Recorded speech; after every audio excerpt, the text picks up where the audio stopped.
Bem-vindos ao podcast Cultura DevOps, o podcast para quem busca entender sobre o tema e se destacar no mercado com maior velocidade de inovação e qualidade nas entregas. Aqui, discutimos através de dados e histórias reais os melhores caminhos para implantar e escalar a cultura DevOps e colher resultados relevantes como maior throughput, segurança e experiências para os seus clientes. Se você gostou do conteúdo, não deixe de compartilhá-lo. E hoje nós temos aqui dois grandes convidados aqui da Objective. Queria agradecer a presença de Gabriel Takeuchi. Dá um oi, Takeuchi. Bom dia. Opa! E aí, Marcelo, bem-vindo também. E aí, pessoal, beleza?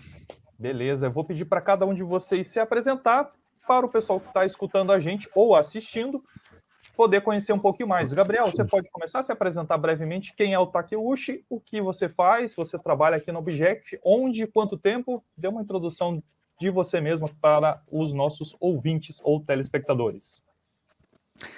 Legal, bom, então, meu nome é Gabriel Takeuchi, mais conhecido como Takeuchi. Eu estou no Objective trabalhando há 13 anos já.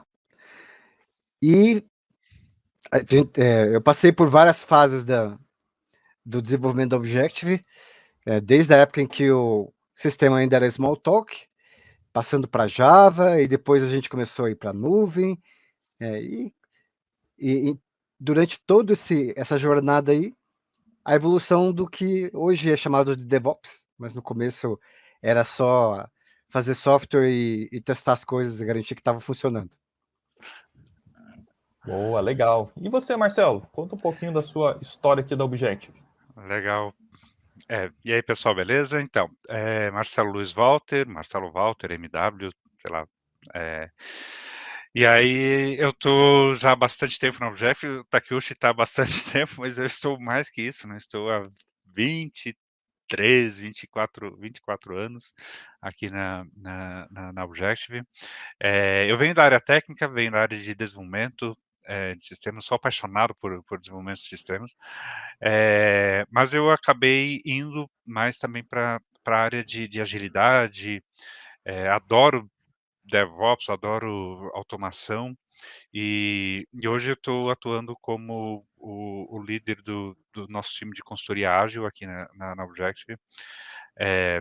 A gente trabalha com agilidade desde o início, né, do movimento, lá em 2000 para 2001. A gente começou a usar muito Extreme Programming. Acho que Extreme Programming tem bastante a ver com DevOps, a gente vai falar um pouquinho sobre isso, mas, enfim, é paixão antiga aí, e aí estamos aí para ajudar aí todo mundo aí, legal. Boa, show de bola. Eu acabei não me apresentando, eu vou ser o host desse podcast, eu sou o Wagner Fusca, estou aqui há cerca de 1 ano e meio na Objective, atuo como consultoria ágil, também gosto muito de DevOps, então espero e sei que esse papo vai ser bem legal para todos. Legal, Marcelo e Takeuchi tem uma história muito legal aqui na Objective, e essa história se confunde com o DevOps, igual o Takeuchi já trouxe. E aí a primeira pergunta eu deixo bem aberto para um dos dois começar, é o que é o DevOps para Objective e o que tem de diferente na Objective quando a gente fala de DevOps se comparado ao mercado. Aí deixo para um dos dois começar, fique à vontade. Bom, acho que eu vou falar sobre DevOps, o que é a minha visão, já que foi basicamente no meu time que a gente começou a usar esse termo. Não estou dizendo que foi quando começou o DevOps, porque como eu disse, para a gente DevOps era uma coisa diferente antes, né? O que a gente fez foi basicamente dar um nome para aquilo. Então, e para explicar isso, eu vou contar o que a gente fazia. Então, na Objective, a gente, como eu mencionei, a gente trabalhava, o nosso sistema era em Smalltalk. Tá? Esse sistema, a gente sempre gostou muito de teste, desde que a gente descobriu que isso garantia que as pessoas não entravam em pânico quando entravam versões novas no cliente. Né? Mas no começo, produzir um build, produzir um sistema para colocar em produção era uma coisa muito manual. A gente tinha uma pessoa, um cargo na Objective que chamava Builder. Tá? E o que era o builder? O builder ele era um estagiário, tá, que chegava às 11 horas da noite no Objective, abria o sistema, a ferramenta de build, que era o Object Smalltalk, aí construía um build, aí ele abria o Java, né, uma IDE de Java, compilava o sistema e rodava os testes na mão. E a situação a gente considerava que era um tanto incômoda, então a gente pensou, poxa, isso é meio, parece uma coisa ultrapassada, né? Parece que a gente está fazendo alguma coisa errada, né? Se a gente precisa de um cara que vai lá manualmente, depende que ele aperte o botão, ele passa a noite inteira olhando para a tela para ver se não deu alguma coisa errada. Né? É claro que ele não fazia isso, ele ficava lá fazendo a tarefa da universidade ao invés de qualquer outra coisa. Então a gente decidiu que a gente tinha que automatizar isso. Né? A gente começou a automatizar cada uma das coisas que a gente tinha manual. Não era uma coisa trivial, era um processo complexo, especialmente essa parte de converter o código para Java. Mas a gente decidiu que não fazia sentido ter uma pessoa contratada para fazer só isso.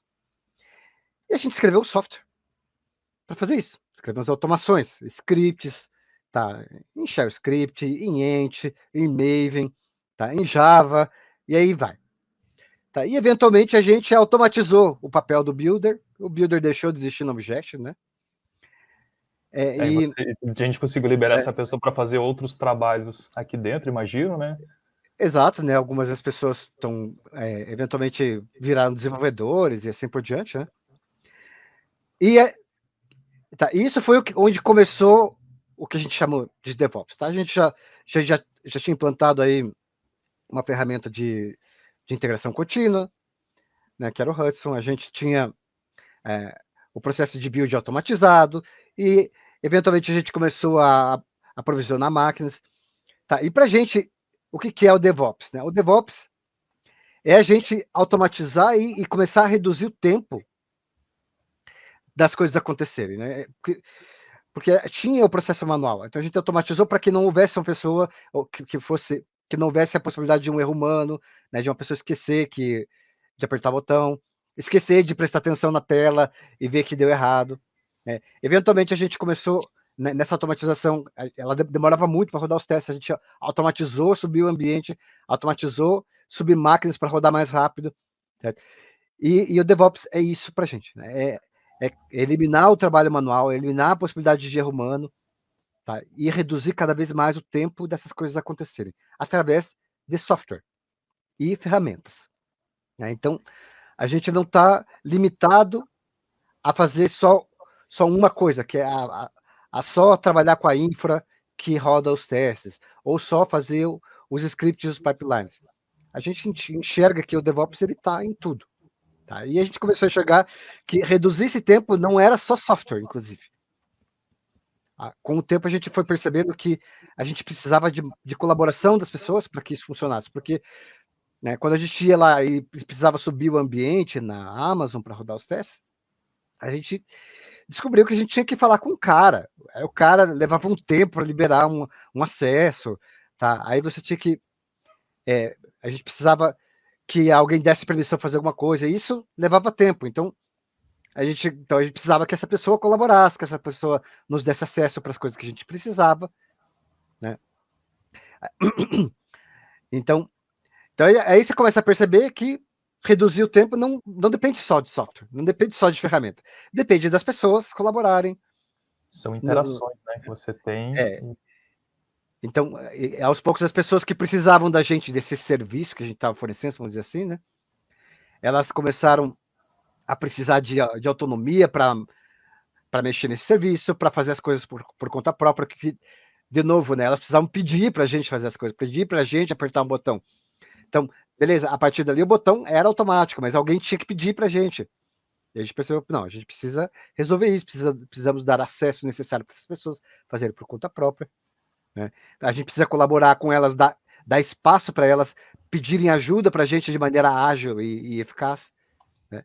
E assim por diante. Então, eu acho que isso resume o que a gente enxerga como DevOps. DevOps é todo esse processo. né? O processo que existe entre você ter o desenvolver o software e o software chegar lá no cliente.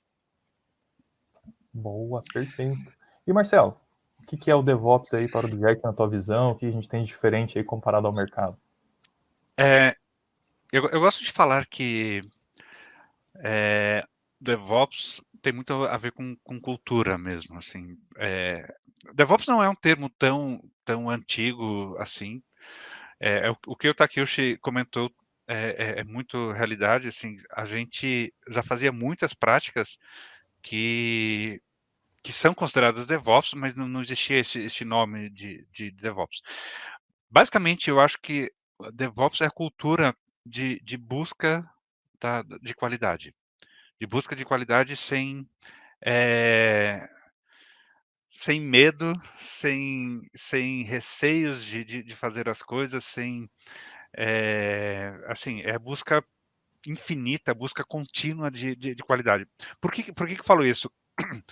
Porque uma das práticas que o pessoal atribui muitas vezes a DevOps é teste automatizado, né? A gente começou a fazer em 98. E por que a gente começou a fazer em 98? Porque teste automatizado traz qualidade, traz realmente qualidade para o software, isso é sustentável, né? Então, a gente começou a fazer isso em 98. Ah, mas vamos fazer teste automatizado, não existe ferramenta? Ok, criamos ferramentas, criamos frameworks para poder fazer isso. Ah, mas demora demais para rodar os testes. Beleza, vamos distribuir isso para rodar de forma paralela. Ah, demora demais para criar a base de dados. Beleza, vamos automatizar a parte de criar base de dados. Então, toda essa busca, é, a gente simplesmente não tem jeito de fazer isso. Cara, nós somos desenvolvedores de software. A gente cria software. Então vamos criar ferramenta para gente resolver o nosso problema, né? Então, para mim, DevOps tem muito a ver com isso. Cara, usar ou criar ferramentas para facilitar o seu trabalho, para melhorar na busca de qualidade. Então, os exemplos ali aqui que o Takeuchi falou são práticas disso daí, né? Assim, lá o builder que a gente tinha é desperdício de tempo ele fazer alguma coisa repetitiva. Tinha a possibilidade ainda de ter erro manual, né? E aí, quanto mais você automatiza, melhor você consegue controlar essas coisas. Então, essa busca constante pela melhoria é o que eu considero DevOps. E aí, DevOps sai um pouco até da parte de DevOps tem que ser em nuvem, DevOps tem que ser o processo de build. Não, cara, DevOps ele está envolvido em todo o processo de desenvolvimento de software e nem precisaria ser em nuvem, né? A gente começou com todas essas práticas quando nem existia nuvem nenhuma, né? Então, eu acho que tem muito nessa questão de, cara, quero melhorar o meu jeito de fazer software, quero garantir maior qualidade, eu vou usar ferramentas que já existem para automatizar. Se não existirem essas ferramentas, eu vou automatizar e dá para sim melhorar, dá para sim. É uma responsabilidade do time de desenvolvimento, uma responsabilidade da empresa de melhorar o seu serviço. Legal. O que me chama a atenção nesse papo aqui, Takeuchi e Marcelo, se quiserem complementar, é que parece, se eu estou fazendo uma leitura correta, nunca foi um caminho claro do início ao fim, né? Sempre foi um caminho que você deu pequenos passos e, dado os feedbacks que o próprio DevOps trouxe, novas decisões foram sendo tomadas e decisões que foram gerando melhoria. Acho que o exemplo do Builder. Tinha um Builder, a solução talvez para o momento era ter uma pessoa, mas poxa, será que não dá para melhorar? E aí a gente sempre foi criando novos patamares de excelência, de qualidade e que nos ajuda até hoje. Tô certo? Eu vou dar um exemplo bem também nessa linha, o Fusca. Quando a gente começou a utilizar a nuvem, sei lá, que ano foi isso? Tá aqui hoje, 2011, 2012, mais ou menos, né? Acho que foi isso, da Amazon, né? 2011, AWS. mais ou menos. A gente começou a utilizar e a gente começou a distribuir a execução dos testes, o build lá na nuvem. A gente já fazia isso on-premise, né? A gente simplesmente levou para a nuvem. E aí, eu lembro que a gente começou a ter gastos excessivos de custo E a gente começou a ver que, na realidade, o que acontecia é que a gente subia as máquinas lá na nuvem e elas não morriam, sabe? A gente dava um comando lá e simplesmente ela não matava, ou muitas vezes a pessoa esquecia lá, mas tinha problemas de bugs mesmo da própria Amazon de não matar o processo. Quando você tem esse tipo de situação, você pode tomar 2 caminhos. Um caminho fala: "Putz, a Amazon tem esse bug aqui, então eu não consigo usar a Amazon por conta disso", etcétera, e é o que muita gente faz, né, assim, aparece uma barreira e eles falam: "Cara, o problema é da Amazon, o problema está lá na Amazon, eu não consigo". Qual foi o que a gente fez? A gente criou um software que a gente monitorava a Amazon. E a gente olhava, cara, as máquinas que a gente subiu são só essas? Tem mais alguma pendurada? Se aí ele ficava monitorando, se tinha alguma, a gente dava um jeito de entrar ou dava alarmes para a gente ir lá matar manualmente aquela máquina. Então, não importa muito, o que eu falo, não importa muito de quem que é a culpa. Se isso está afetando você, e você consegue fazer alguma coisa para melhorar, cara, faça isso. Faça, implemente. Ah, não, mas não é minha responsabilidade. Cara, quem é afetado é a gente. Então, essa ação contínua, né, de não parar nos obstáculos, né, de puxar para si essa A autonomia, responsabilidade, a a autonomia, né? responsabilidade de, Uhum. de resolver. É, não é, você nunca vai encontrar o mundo ideal, né? Você precisa dar um passo, você vai encontrar um problema, e aí você vai lá e fala, cara, eu vou dar um jeito de resolver esse problema. Então, os testes, a gente passou por centenas, acho que, de melhorias de velocidade dos testes, porque assim, melhorava, aí chegava um tempo, a gente aumentava o número de testes automatizados, começava a degradar de novo. E aí a gente, beleza, o que a gente consegue fazer para melhorar mais ainda? Então, é um processo de incremental, é um processo onde você vai colocando uma melhoria aqui, depois uma melhoria lá, e assim você vai deixando mais maduro o seu processo e ganhando mesmo. Acho bem interessante. A gente falou assim, essa questão da autonomia. De fato, a gente gera esse ambiente de autonomia onde a gente pode tomar essas decisões, né? De eu sou responsável, eu posso fazer isso, eu posso monitorar. Eu acho que bem no início aí da nuvem, imagino que a Object foi bem pioneira. Em 2011 não se falava tanto, né? E, poxa, já vimos a solução, vamos lá experimentar? Experimentava e criando aprendizados, né? Uma pergunta que eu tinha aqui na nossa lista aqui do papo era, quando a gente começou, a gente já viu que faz bastante tempo que o Object usa e foi pioneiro em diversos assuntos aí. Acho que até, eu gosto sempre de pensar, tem um case lá, poxa, a gente fazia teste unitário sendo que nem tinha JUnit, né? Então, lá em 99, 2000, acho, alguma coisa assim, né? Exato. Uhum. E aí tem questões lá, poxa, teve o papel do builder aqui, que a gente começou e já ajudou a gente a eliminar o papel do build, não eliminar a pessoa, a gente eliminou um papel que, puxa, libertamos, acho que a pessoa de um trabalho repetitivo, chato de toda a madrugada. Que mais que o DevOps ajudou aqui a Object? Vocês têm algum case? Tá aqui hoje, você lembra de algum? Olha, o DevOps trabalhou principalmente em reduzir o tempo, sem perder a qualidade sempre, certo?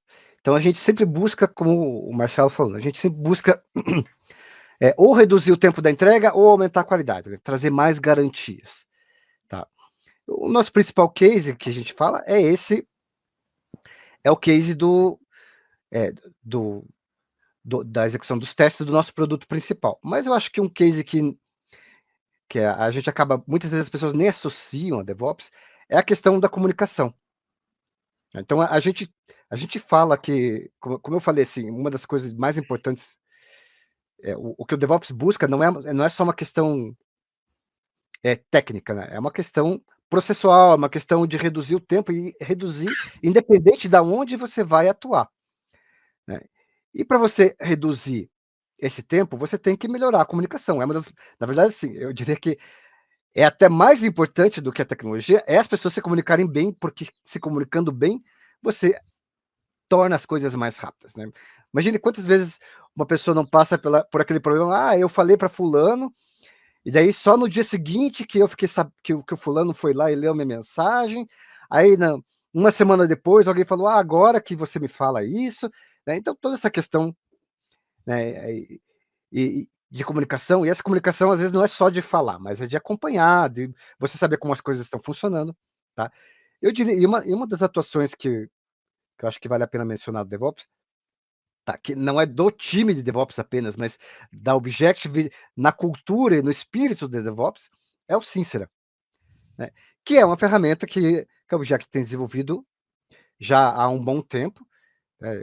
Eu não sei precisar exatamente há quanto tempo, mas eu diria que já faz aí uns 8 anos, quase, nas suas várias encarnações, desde uma época que ele se chamava Lousa, e depois passou a se chamar Lousa Full Stack, e depois Taskboard, e hoje em dia é Sincera, né?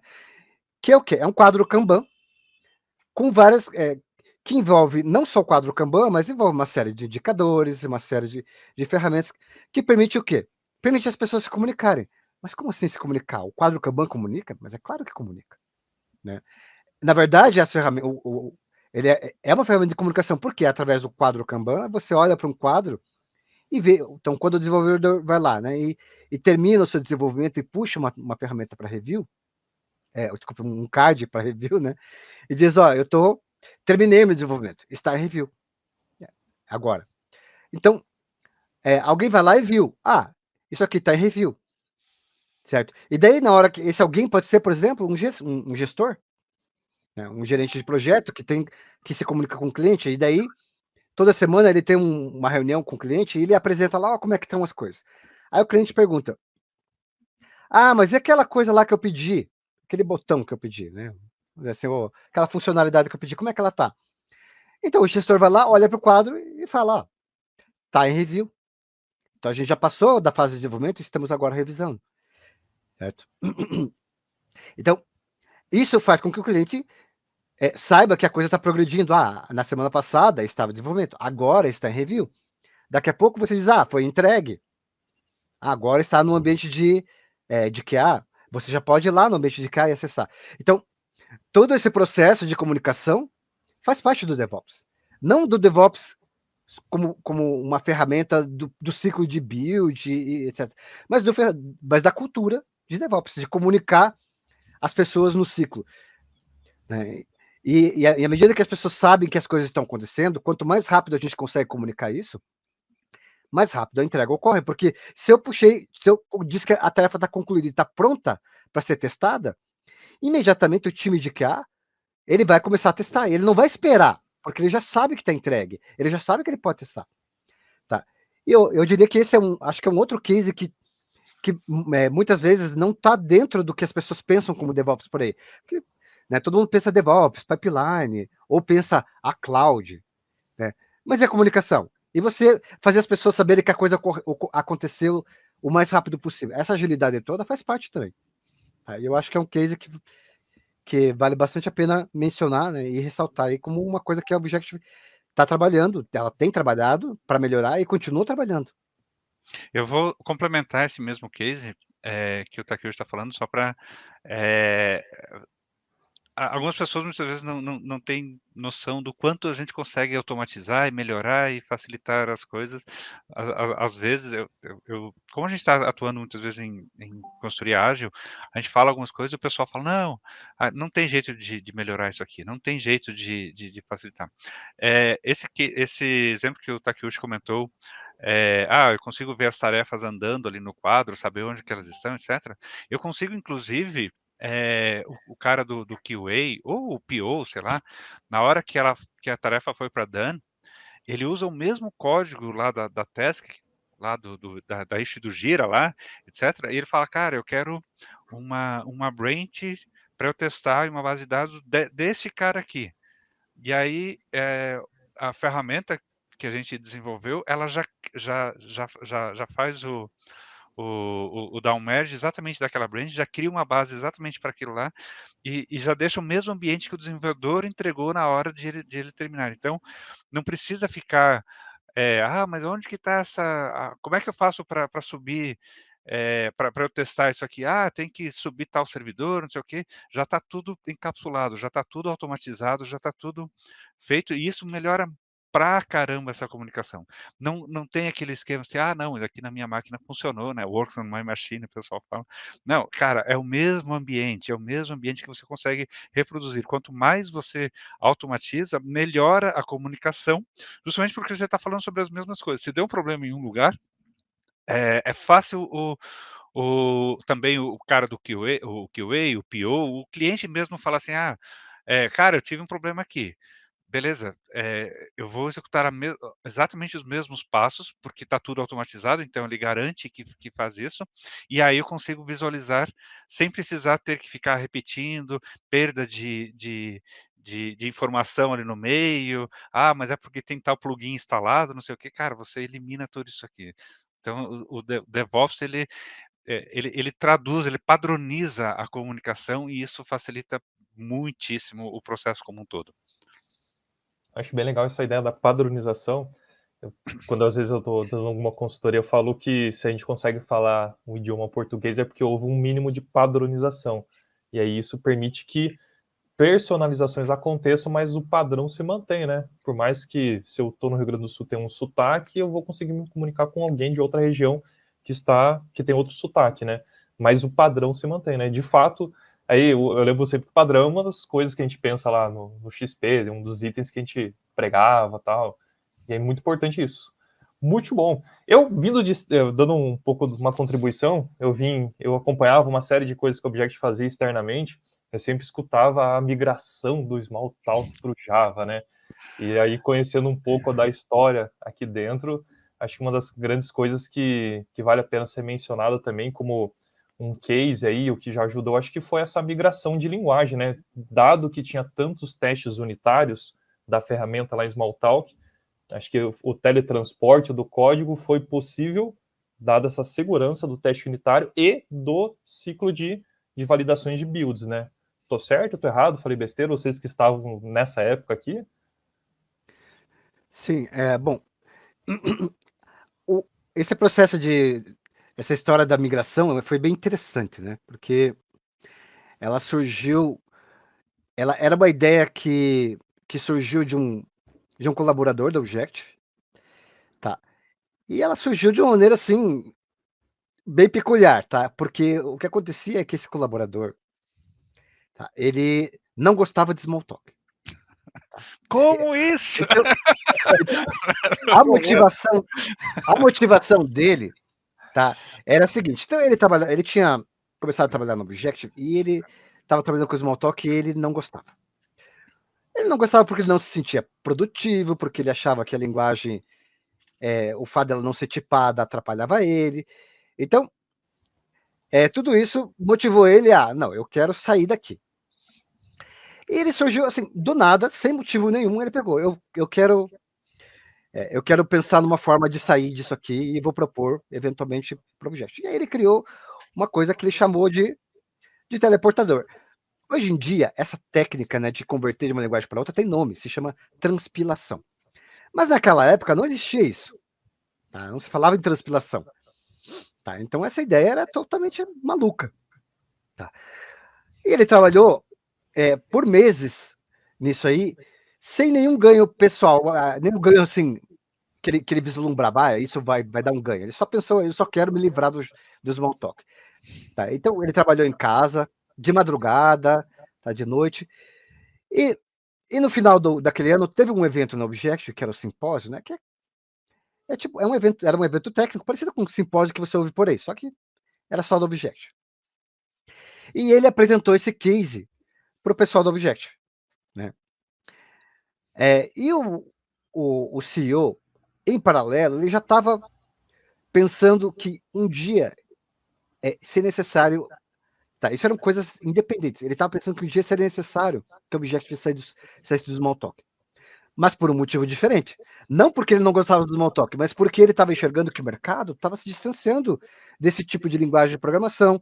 Ele enxergava essa linguagem como uma linguagem de nicho que não era interessante para as empresas de tecnologia que existiam. E aí casou as duas coisas, né? O desejo de conquistar mais mercado, com o desejo de se livrar do Smalltalk, né? Aí, naquele momento, isso só acendeu quando o nosso CEO da época viu a apresentação, isso acendeu um brilho nos olhos dele. E ele foi lá e conversou com esse colaborador que na época não era ninguém de destaque, vamos dizer Era um assim. desenvolvedor, bom, um ótimo desenvolvedor, mas era um desenvolvedor.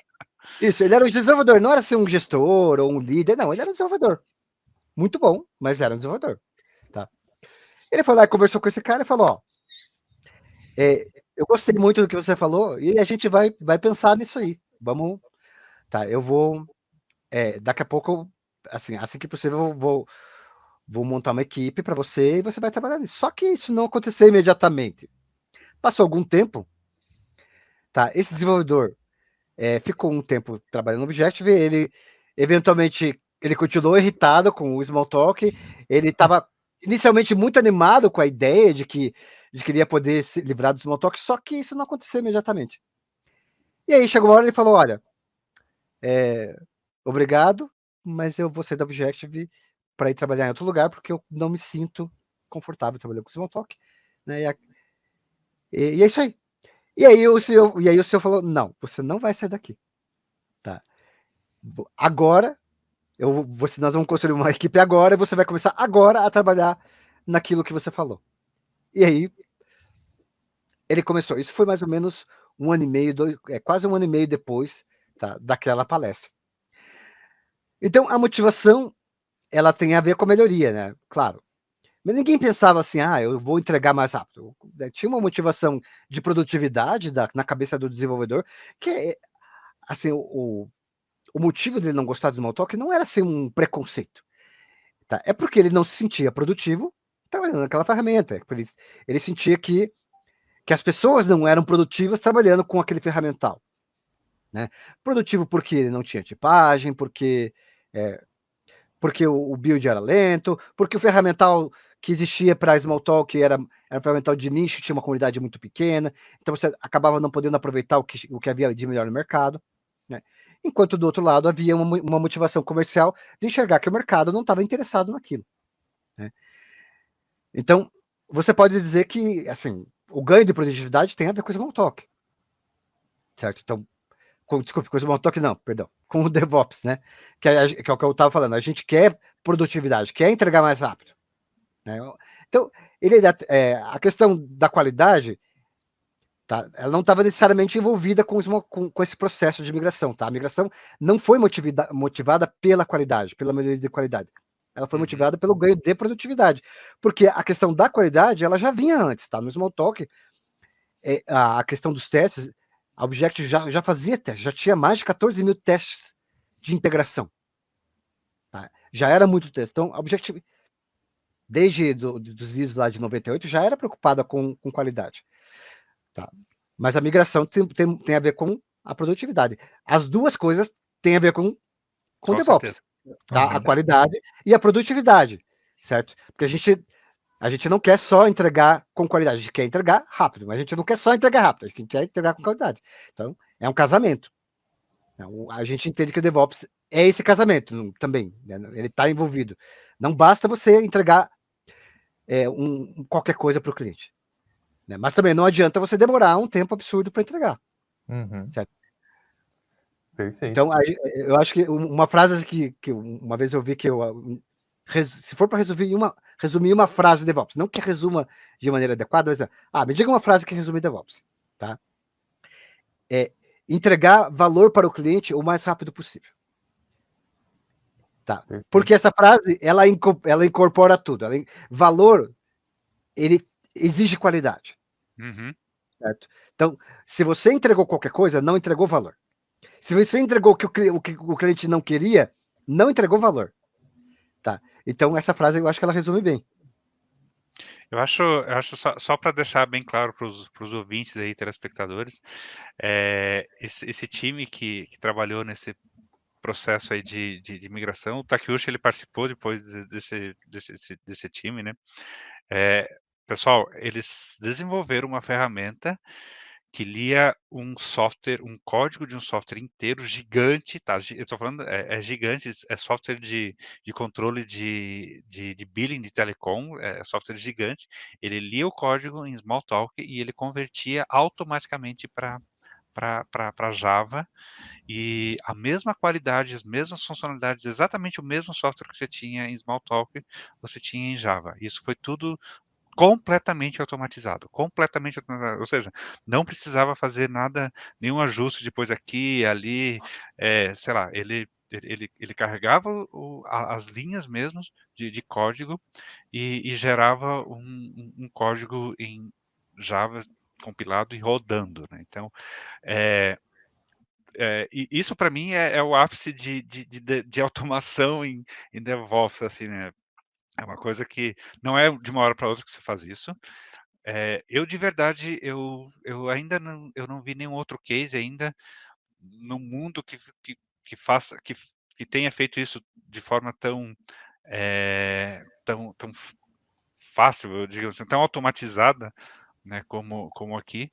E aí por isso eu acho que é um case realmente que vale a pena ser citado, assim, uma coisa realmente fora de série. E foi tudo graças à mentalidade de querer qualidade e produtividade, querer melhorar e não parar onde você tem barreiras.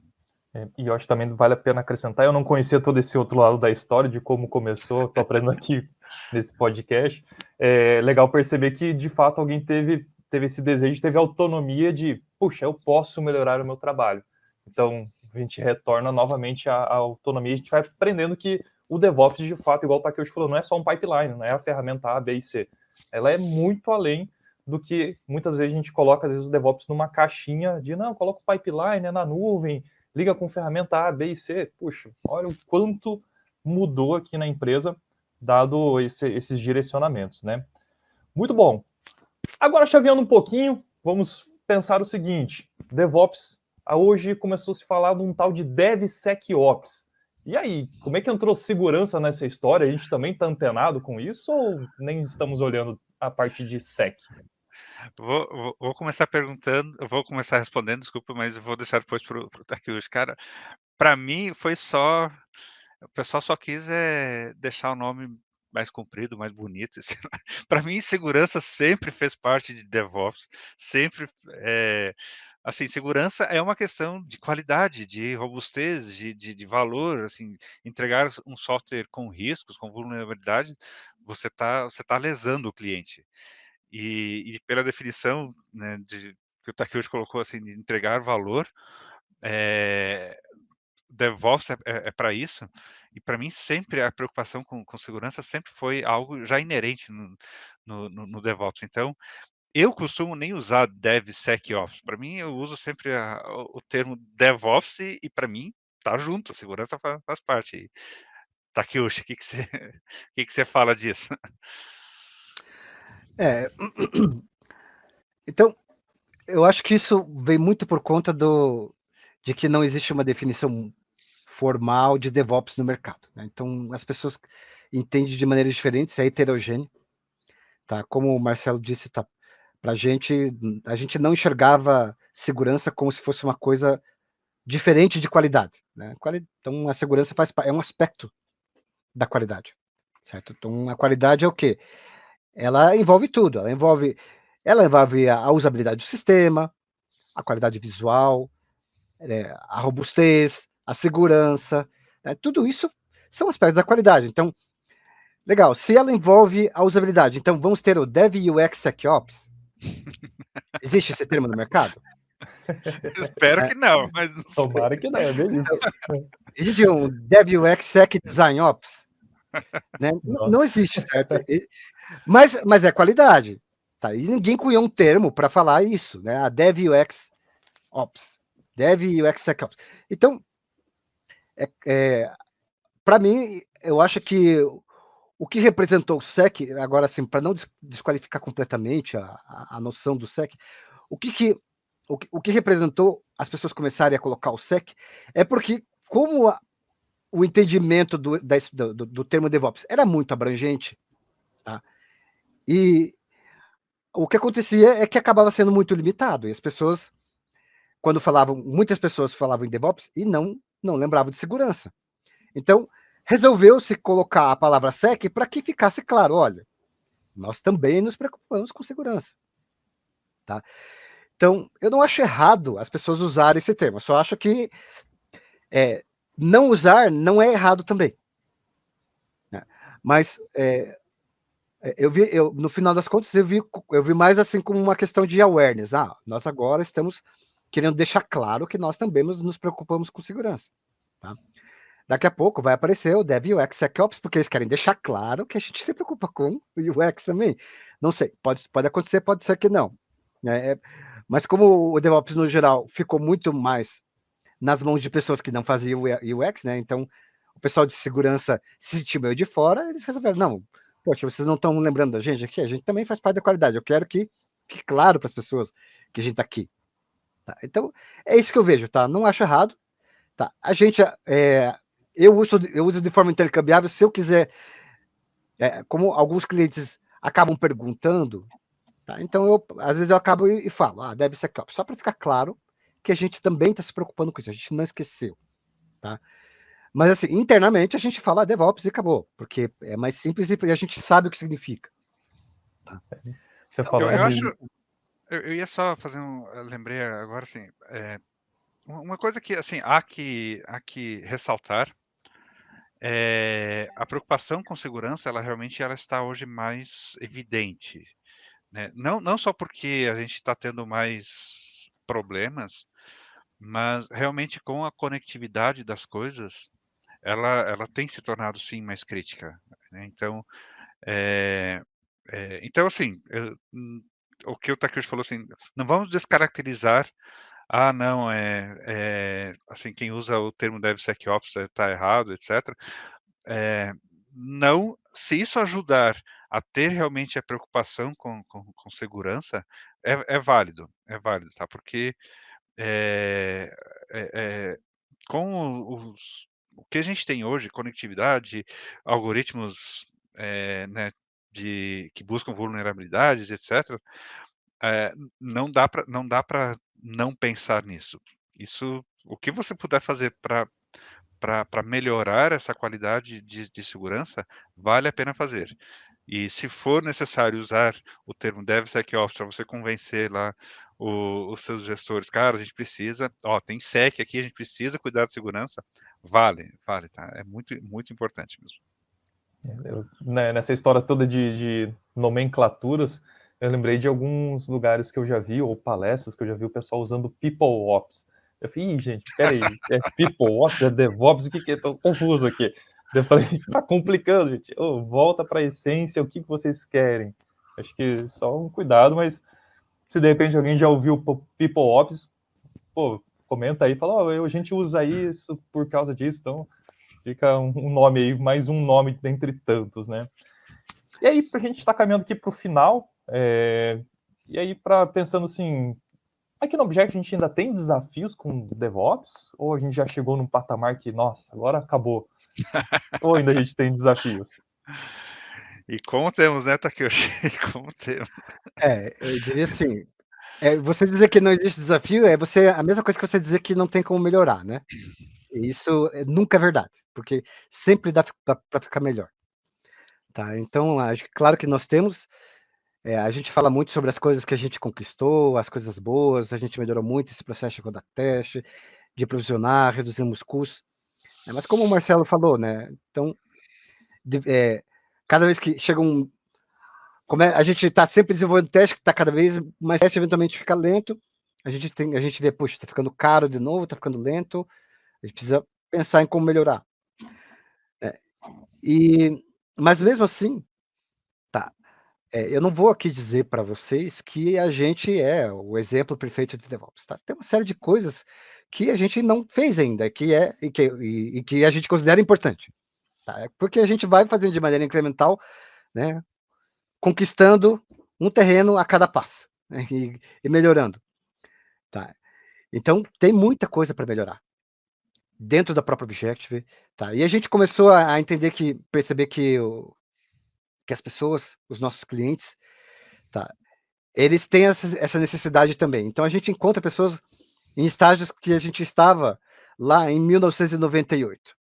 Tá? A gente encontra pessoas que a gente estava no estágio lá em 1996.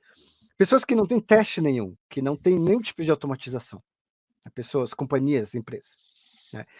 E com a popularização do DevOps, elas estão procurando uma saída e elas pensam DevOps.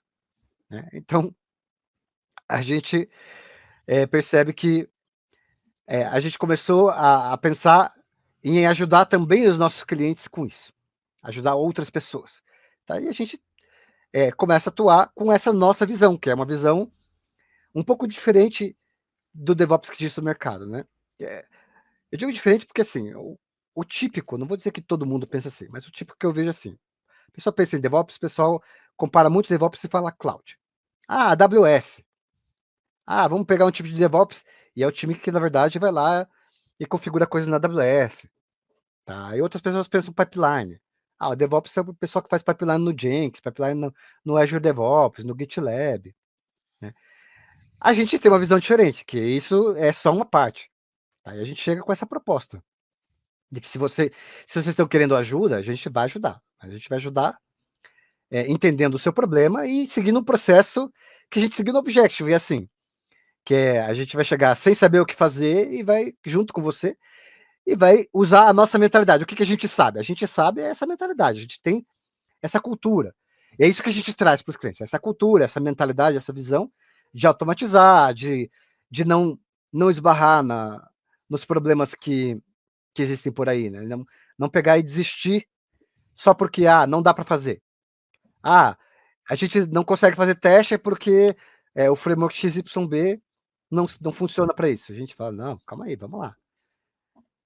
Deixa a gente entender, porque eu acho que dá. E a gente fala que acho que dá, porque a gente esbarrou nesse tipo de problema muitas vezes. De parece que não dá e a gente vai lá e descobre que dá. Tá? Então a gente está, além da própria Objective e das melhorias que a gente está fazendo internamente, a gente está com essa visão de trazer isso para os nossos clientes.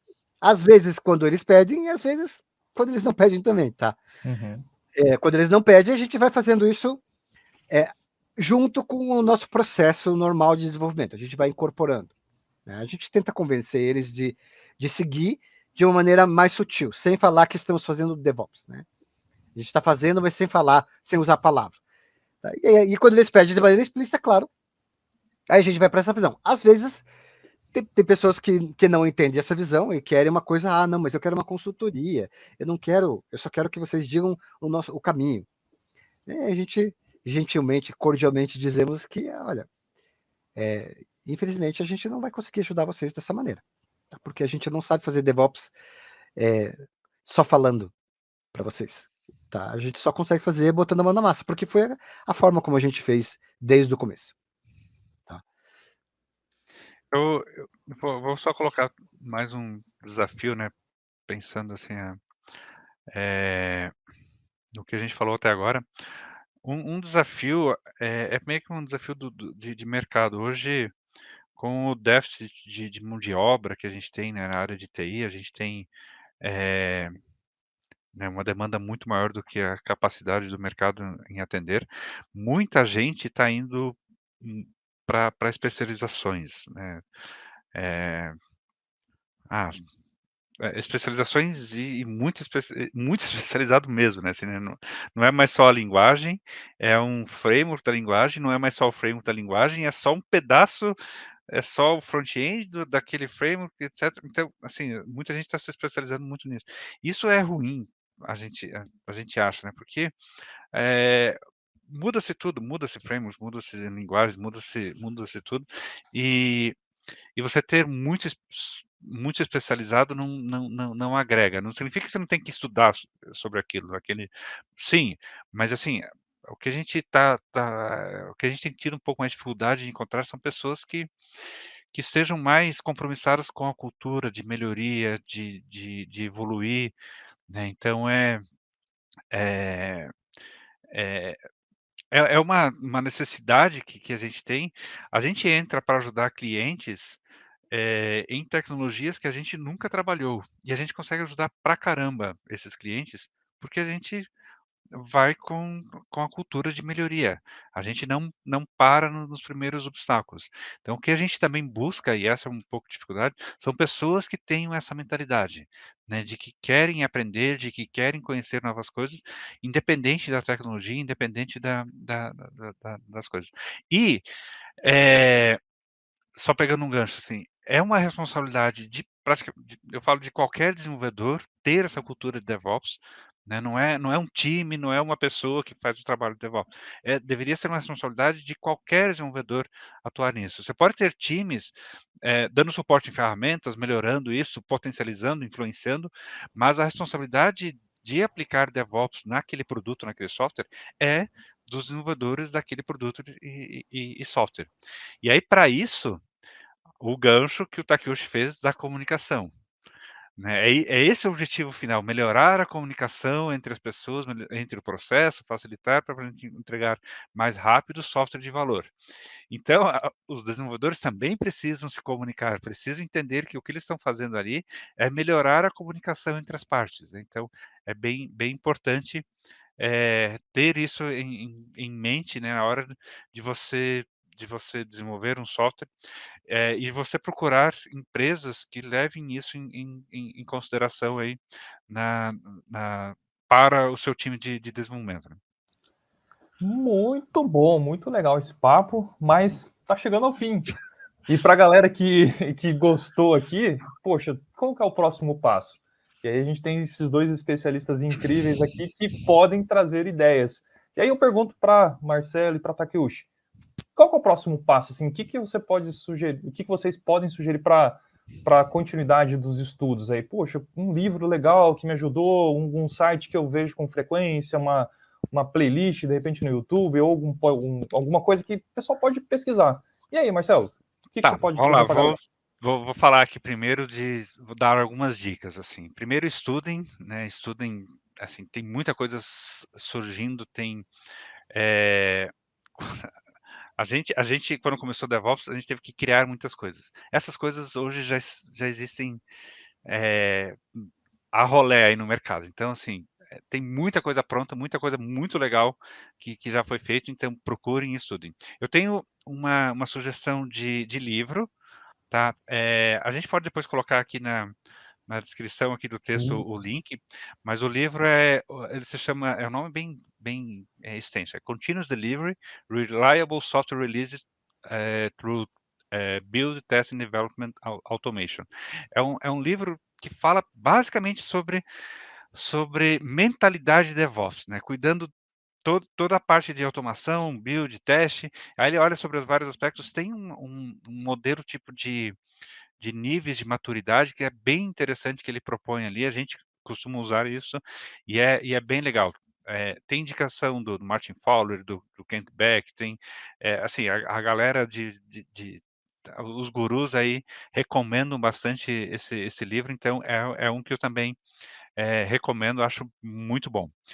Eh, de playlist aí de YouTube, tem vários aí que a gente poderia dizer, mas uma que, eu tive o prazer de participar, ajudei na organização, foi uma série chamado Deep Testing, foi feito pela Objective junto com o Nubank, né, então a gente entra bem a fundo em técnicas de testes, em como testar, o que testar, técnicas avançadas de validar os próprios testes, a qualidade dos próprios testes, por exemplo, automações e etc. Então tem um pouco dessas histórias que a gente contou aqui, lá estão também contadas e tem várias coisas muito interessantes. A gente chamou caras gurus aí do mundo inteiro, então vale muito a pena, tá no site do YouTube, tá na playlist do YouTube lá do Nubank, a gente também tem links aí na nossa página, então eu acho bem legal assistirem, acho que são 12 ou 13 episódios, são densos, assim, são, técnicos, mas para quem é desenvolvedor, para quem gosta disso daí, é a nata, cara, é, assim, muito, muito, muito bom. Perfeito. Lembrando aí, os links vão estar aqui na descrição. Então, caso você não consiga pegar no falar, você vai poder clicar e acessar. E você, Takeuchi, quais sugestões você pode trazer para a nossa audiência? Bom, acho que de literatura, eu vou mencionar um livro, que é o Effective DevOps. Nome simples, tá? Muito bom. Que é do Jennifer Davis e Ryan Daniels. Esse livro, ele é um livro, eu acho que é um bom livro para você que está entrando no mundo DevOps e quer entender o conceito. Tá? Uma coisa interessante desse livro, que eu li esse livro muito depois de começar a fazer DevOps, né? Vamos dizer assim, né? Da gente fazer. Mas eu fui na linha de, tá, vamos ver o que as pessoas falam por aí. E tem várias definições diferentes, tá? Você vai ver outros livros com definições diferentes desse livro.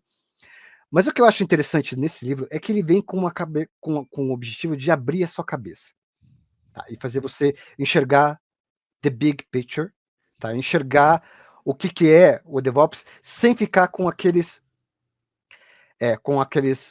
preceitos enraizados da comunidade, tá? Se livrar das coisas que as pessoas ficam dizendo que DevOps é isso ou aquilo, e ele pega e diz, olha, DevOps é tudo. Tá? E ele começa a explicar por que é tudo. Né? E aí você começa a entender tudo isso que a gente fala sobre comunicação, tá? Sobre as pessoas trabalharem juntas, sobre as ferramentas. Tá? E você sai desse mundo de, é a ferramenta. Tá? Eu recomendo o livro. Tá? Ele fala sobre vários aspectos culturais, sobre vários aspectos conceituais. Tá? Ele não é um livro para você aprender a usar a ferramenta. Tá? Ele é um livro para abrir a sua cabeça e fazer você entender o que é DevOps. Tá? E é uma boa entrada, não é um livro muito longo. E ele é um livro que serve, inclusive, para as pessoas que não são particularmente técnicas. Tá? Porque o público dele é assim, é todo mundo que está na área de informática. Tá? E depois que você começa a ler o livro, é interessante, você vai ver que, assim, que isso não é só da informática. Uma vez eu estava comentando, eu estava conversando com a minha mãe, que é psicóloga, tá? Sobre algumas coisas do livro, e ela falou, isso aí a gente vê em psicologia. Tá? Coisas sobre colaboração e afinidade, de como fazer as pessoas trabalharem melhor, entregarem mais. Tá? Então, só para vocês verem que esses conceitos, uma pessoa que é de uma área completamente diferente, não técnica, né, uma psicóloga, tá? E eu consigo discutir com ela sobre as coisas que estão no livro, né, e faz sentido para ela também. Então, para vocês verem assim, como ele realmente ele está bem aberto. Tá? Agora, vamos falar para não esquecer do ponto de vista técnico, tá? Tem um sitezinho, roadmap.sh/DevOps. Tá? Ele mostra as tecnologias que estão envolvidas. Algumas das tecnologias que estão envolvidas e fala assim, você quer um plano de estudos DevOps? Está aqui. Eu só sugiro assim, olhe e não entre em pânico. Tá? Porque você não precisa saber tudo que está lá. Ele assim, quer começar a estudar tecnologia? Começa por aqui. E a primeira coisa que ele fala, eu acho interessante, é learn a programming language. Então, aprenda, escolha uma linguagem de programação e aprenda. Tá? Eu acho interessante porque hoje uma das coisas que muita gente pensa, fala sobre DevOps, assim, eles pensam que DevOps é uma infra sobre esteroides. Assim, é uma infra glorificada, como eu digo. Tá? E não é. Tá? DevOps não é infra. Não estou dizendo que infra não está dentro de DevOps. Tá? Sim, tá, e é importante. Por favor, não venham. Assim, que fique bem claro. Tá? É importante sim. Tá? Mas muita gente acha que DevOps é assim, é só uma infra com algumas coisas a mais, e não é. Assim como DevOps não é desenvolvimento com algumas coisas a mais. Não é. Tá? Então, mas só que a questão da infra é mais comum eu ver no mercado as pessoas confundirem. Tá? Então, por isso que eu estou falando, o primeiro item é aprenda uma linguagem de programação. Se você vai focar em coisas de DevOps, né, em pipelines e automações, você não precisa ser necessariamente um as, né, um gênio numa linguagem de programação, saber tudo sobre ela. Tá? Mas você precisa saber programar. Tá? E saber assim, não é saber programar para fazer sistemas gigantes, não. É saber programar para automatizar, porque automatizar é programar. Né? E aí tem uma série de tecnologias que ele menciona. Ele vai falar de ferramentas de integração contínua, de ferramentas de armazenamento de artefatos, e vai. Tá? Então, assim, é mais fácil você ler do que eu pegar e citar uma por uma. Tá? E por fim, o que eu recomendo assim, abra sua mente mesmo. Por isso que eu falei do livro. Tá? Se quer aprender DevOps, quer implantar DevOps na sua empresa, tá? Quer achar uma carreira de DevOps no mercado? Abra sua mente, tá? E para você aprender coisas novas e para você entender esses conceitos todos, né? E não se limitar, não se limite, tá? Esteja sempre disposto a melhorar, disposto a aprender coisas novas, porque é isso que você vai enfrentar, né? Não existe as empresas dizem, eu quero um uma pessoa, um profissional de DevOps, você vai entrar lá, mas aí você vai ver que aqui você tem que saber Azure DevOps. Aí você vai numa outra, você vai ter que aprender GitLab CI. E numa terceira, Jenkins. Tá, e aí, você vai aprender tudo isso de antemão?